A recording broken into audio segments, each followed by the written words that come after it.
Mummy जी, चाय ले लीजिए। अरे कलमुही, तेरे हाथों से तो चाय पीते हुए भी डर लगता है, कहीं इससे तेरा रंग मुझ पर ना चढ़ जाए। अगर इन्हें इतनी ही शर्म होती तो मेरे इतने हैंडसम भाई को इस तरह फंसाती नहीं। बानी और शिवम की लव मैरिज हुई है। बानी के ससुराल में उसकी ननद और सास हैं, जिन्हें अपने गोरे रंग पर बहुत गुरूर होता है, जिस वजह से वो बानी को सिर्फ उसके सांवले रंग की वजह से नापसंद करती है और हमेशा उसे ताने सुनाती रहती हैं। बानी उनकी सभी जली कटी बातें सुनकर चुपचाप वहां से चली जाती है। तुम माँ और छोटी को कुछ बोलती क्यों नहीं? मम्मी जी बड़ी हैं, हर छुटकी ना समझ, इस तरह उन्हें उल्टा जवाब देना सही नहीं। मेरी जिम्मेदारी उनकी सेवा करना है, जो मैं पूरे दिल से हमेशा करती रहूंगी। ऐसा बोलकर बानी रसोई में जाकर रात के खाने की तैयारी करने लगती है। रात को खाना खाते हुए बानी की सास उसे कहती है, कल मैंने अपनी फ्रेंड्स के साथ किटी पार्टी रखी है, समय से सारा खाना बना देना और अपना मनहूस चेहरा लेकर ज्यादा उनके सामने मत आना, समझी? माँ, बानी आप दोनों की कितनी परवाह करती है, फिर भी आप उससे इतना बुरा व्यवहार क्यों करती हैं? अरे एक तो लव मैरिज करके इस कलमुही को हमारे सर पर लाकर बिठा दिया और अब हम इसे कुछ बोल भी नहीं सकते क्या? भैया तो इनकी तरफदारी करेंगे ही, आखिर इन्होंने पूरी तरह उन्हें अपने वश में जो किया है। जिसे जो करना है करे, बस कल मेरा सारा काम समय पर हो जाना चाहिए। इस पर सब खाना खाकर सोने चले जाते हैं और अगले दिन बानी जल्दी उठकर सास की किटी पार्टी के लिए तैयारियां शुरू कर देती है, जिस पर पार्टी शुरू होने के बाद सास की सहेलियां कहती हैं, अरे वाह री, तेरी बहू ने तो बड़े स्वादिष्ट समोसे बनाए हैं। हाँ भाई, रंग कैसा भी हो, खाना बनाने में बिल्कुल अन्नपूर्णा है। अरे इसकी भी क्या बात करनी, मेरी बेटी से मिलो, इसकी सुंदरता के आगे तो उर्वशी रंभा भी फेल है। उर्वशी रंभा को तो फेल कर देगी, पर क्या अन्नपूर्णा बन पाएगी? अरे इसे काम करने की क्या जरूरत, उसके लिए बानी है तो, और मैं तो इसकी शादी भी किसी नौकर चाकर वाले घर में ही करूंगी। बानी वापस रसोई में चली जाती है और किटी पार्टी चलती रहती है। उसी रात को बानी की सास गुस्से में चिल्लाते हुए अपने कमरे से बाहर निकल कर आती है। हाय रे, चोरी हो गई, मेरे पैसे, पक्का पक्का इस कलमुही की वजह से हुआ है ये सब।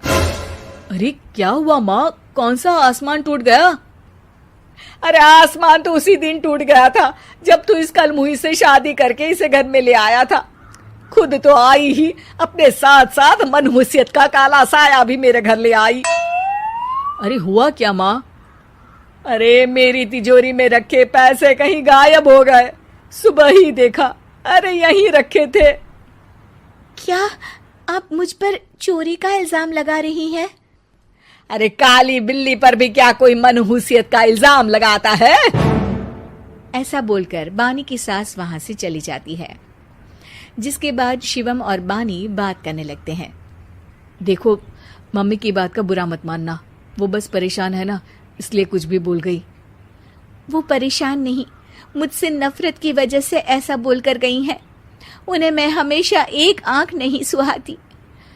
देखो बानी, अगर तुम चाहो तो हम दूसरा घर लेकर वहां शिफ्ट कर सकते हैं। आखिर तुमसे प्यार करके तुम्हें अपनी जिम्मेदारी पर इस घर में लेकर आया हूं, इस तरह टॉर्चर नहीं होने दे सकता। अगर आप साथ हैं तो मुझे किसी चीज की टेंशन नहीं, और आखिर वो हमारी बुजुर्ग हैं, हम उन्हें और छुटकी को इस तरह अकेले छोड़कर कैसे जा सकते हैं? इसके बाद बानी भी अपने कमरे में चली जाती है और अब हर रोज उसकी सास की तिजोरी से पैसे गायब होने लगते हैं। इसी तरह कुछ समय बीत जाता है और वो हर बार हर चीज का इल्जाम बानी पर लगाती है, पर बानी कभी कुछ भी नहीं बोलती। कलमुही नास पीटी, बहू को घर की लक्ष्मी बोलते हैं, ये तो पनौती बनकर आई है, पनौती। एक रात बानी की सास को आधी रात में प्यास लगती है, तो वो पानी पीने रसोई की तरफ जाती है। तभी उसे अपनी बेटी के कमरे में कुछ आवाज सुनाई देती है। हाँ हाँ, मैंने मम्मी की तिजोरी से हर रोज थोड़े थोड़े पैसे निकाल कर हम दोनों के लायक खूब पैसे इकट्ठे कर लिए हैं। और मम्मी आज तक उस सब के लिए भाभी को ही जिम्मेदार समझती है। तुम बस जल्दी से आकर मुझे यहाँ से ले जाओ और हम कहीं दूर जाकर शादी कर लेंगे। मम्मी को कुछ पता नहीं चलेगा, सब मुसीबत खत्म। अपनी बेटी की ये सारी बातें सुनकर बानी की सास भौचक्की रह जाती है और अपने कमरे में वापस चली जाती है। जब अगली सुबह बानी सास के कमरे में आती है, मम्मी जी, क्या बात है, आज आप कमरे से बाहर ही नहीं आई? आपकी तबीयत तो ठीक है ना? क्या छुटकी कमरे से बाहर आई या तुम उसके कमरे में गई? नहीं नहीं, क्यों, जाना है क्या? मैं अभी चली जाती हूँ। नहीं, कोई कहीं नहीं जाएगा।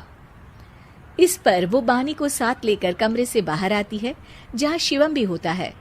वहां उसकी सास बोलती है, छुटकी मेरी तिजोरी के सारे पैसे लेकर अपनी माँ के बारे में कोई ख्याल करे बिना किसी लड़के के साथ घर छोड़कर चली गई। और बहू, तुमने मुझ जैसी सास की सेवा करने के लिए अपने ही पति के साथ दूसरे घर जाने से मना कर दिया। मैंने हमेशा तुम्हारा रंग देखा अच्छा ही नहीं, जो मेरी सबसे बड़ी गलती है। मुझे माफ कर दे बेटा। और इसके बाद बानी की सास कभी अपनी बहू की तारीफ करते थकी नहीं।